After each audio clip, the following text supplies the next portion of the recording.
What would this regime change mean for the people of Bangladesh? It depends on how the new dispensation manages their affairs. Right now, it's a toss-up.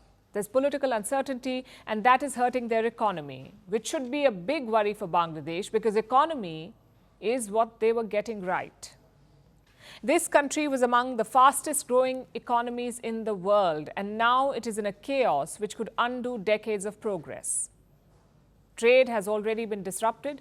Yesterday, there was a long line of trucks waiting to cross into Bangladesh. This is a checkpoint at the North 24 Parganas in the Indian state of West Bengal. This route connects West Bengal to Benapole in Bangladesh.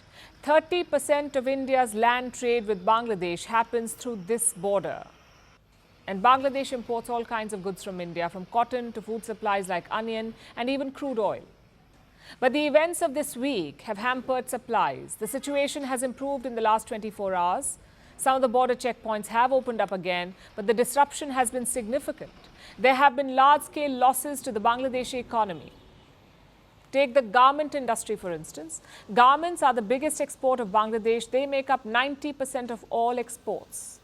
The protests and violence hit the garment industry. They had to stop production for several days. The factories had to be shut.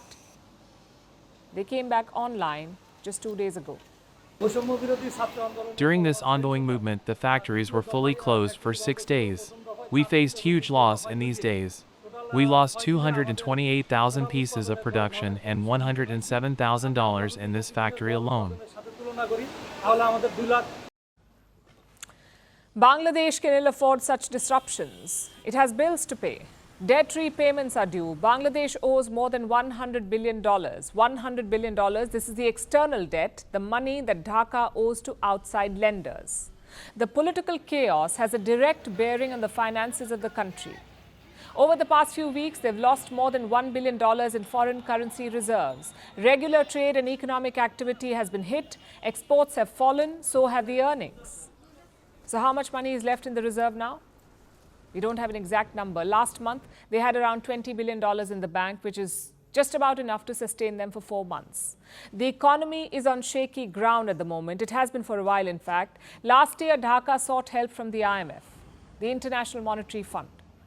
Dhaka needed help to shore up its reserves, and the IMF agreed. It extended a loan of $4.7 billion. And like most IMF loans, this one too came with strings attached. The IMF imposed some tough conditions on Dhaka. It was asked to meet certain economic benchmarks to keep receiving the money.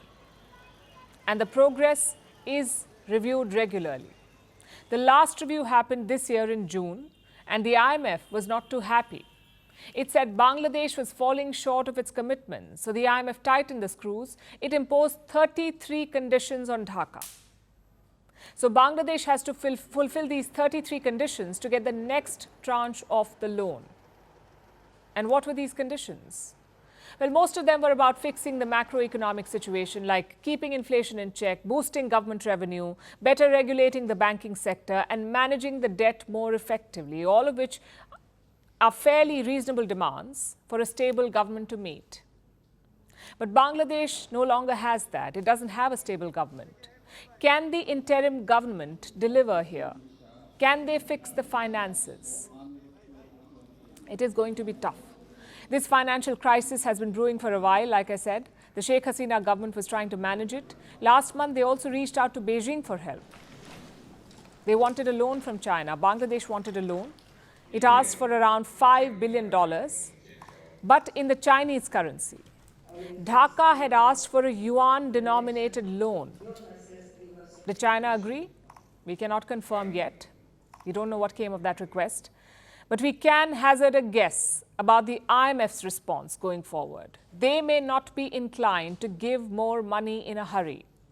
If the political uncertainty continues, the IMF may impose stricter terms, which puts Dhaka at risk.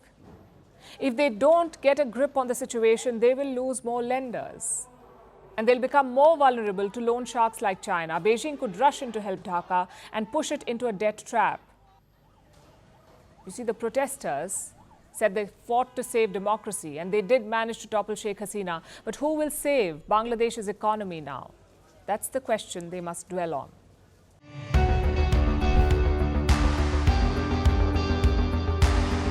Across continents, one powerful news source.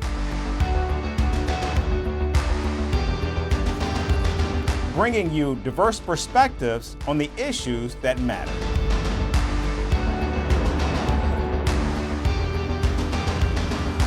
We go beyond the boundaries to give you that little extra about every sporting moment.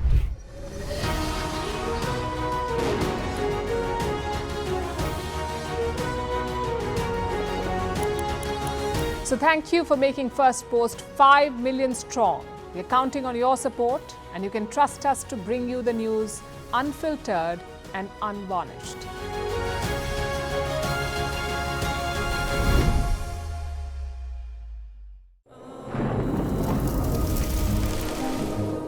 Climate change is on our doorstep.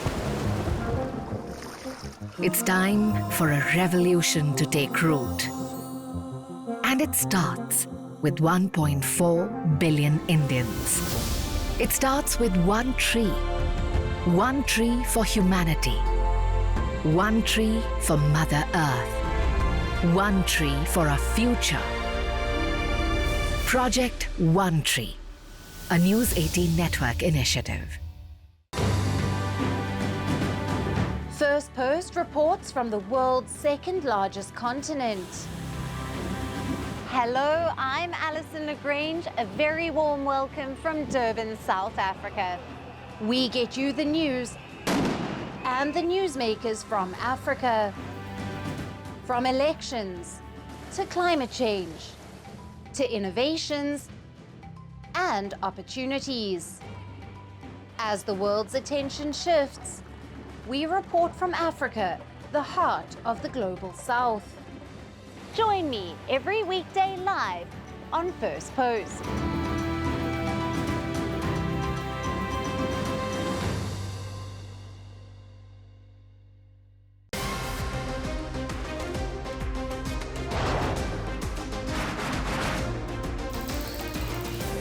On the show today, the T20 World Cup bandwagon has moved across to the West Indies.